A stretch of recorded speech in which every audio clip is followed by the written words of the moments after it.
ഒരാഴ്ചയെ കുഞ്ഞിന് ആയുസുള്ളോ? ആ കുഞ്ഞിനെ കർത്താവിന്റെ മണവാട്ടിയാക്കിയാണ് എങ്ങോട്ട് വിടുന്നത്. അത്രയ്ക്ക് പ്രാധാന്യമാണ് ഒരു മാമോദിസായി. കാരണം നമ്മുടെ മേൽ സ്വർഗം വെച്ചിരിക്കുന്ന എല്ലാ അഭിഷേകവും മുദ്രയും എന്തിലൂടെയാണ് ലഭിക്കുന്നത്? മാമോദിസായിലൂടെ. ഒരു മാമോദിസ വഴിയായിട്ട് നമ്മിൽ ലഭിക്കുന്ന അഭിഷേകത്തെ കുറിച്ച് ഇവിടെ പറയുന്നത്. പറയുകയാണ്, ഞങ്ങളെ നിങ്ങളോടുകൂടെ ക്രിസ്തുവിൽ ഉറപ്പിക്കുക, സംസ്ഥാപിക്കുക. ക്രിസ്തുവിൽ എന്നെ ബന്ധിപ്പിക്കുന്നത്, ക്രിസ്തുവുമായിട്ട് എന്നെ ചേർത്തു വിളക്കുന്നത് എന്താണ്? മാമോദിസായ.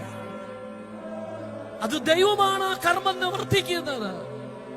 ക്രിസ്തുവിൽ നിങ്ങളെ ഉറപ്പിക്കുന്നത്, അതിന് അഭിഷേകം നൽകുന്നത് ദൈവമാണ്.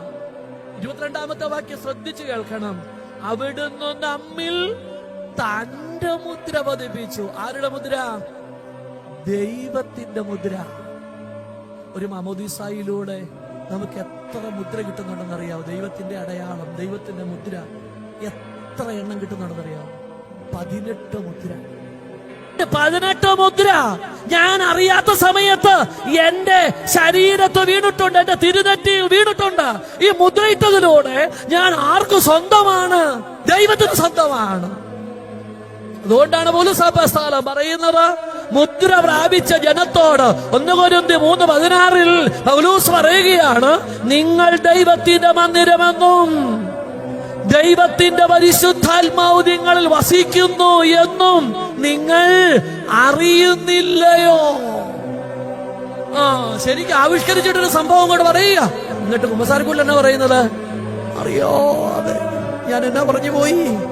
അപ്പം കുമ്പസാരക്കുട്ടി വീണ്ടും എന്നാ പറയുക? ഒരു നുണയ്ക്ക് ഏച്ചു കിട്ടുന്നത് വേറൊരു നുണ. അതുകൊണ്ട് സൂക്ഷിച്ചോ. ജീവിതം പരിശുദ്ധമായിരിക്കണം പ്രിയപ്പെട്ടവരെ. ഒരു കൊച്ചു ജീവിതമേ നമുക്കുള്ളൂ. ഈ ഒരു കൊച്ചു ജീവിതം എങ്ങനെയെങ്കിലുമൊക്കെ ഓടി രക്ഷപ്പെടാവുന്ന ആരെങ്കിലും വ്യാമോഹിക്കുന്നുണ്ടെങ്കിൽ നടക്കത്തില്ല. ഇവിടെ പറയുകയാണ്, ലോകം മുഴുവനും പരിശുദ്ധാത്മാവ് നിറഞ്ഞു നിൽക്കുകയാണ്.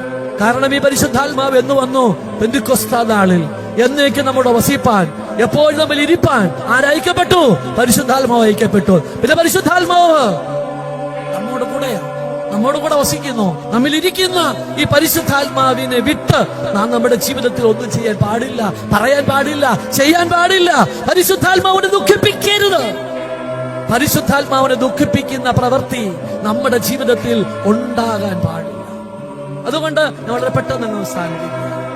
എന്നിലെ പ്രവർത്തനങ്ങൾ പരിശുദ്ധാത്മാവിന്റെ അല്ലെങ്കിൽ പരിശുദ്ധാത്മാവിന് ഇഷ്ടമുള്ള പ്രവർത്തനങ്ങളാണോ എന്നിൽ നിന്ന് പുറത്തു വരുന്നത്?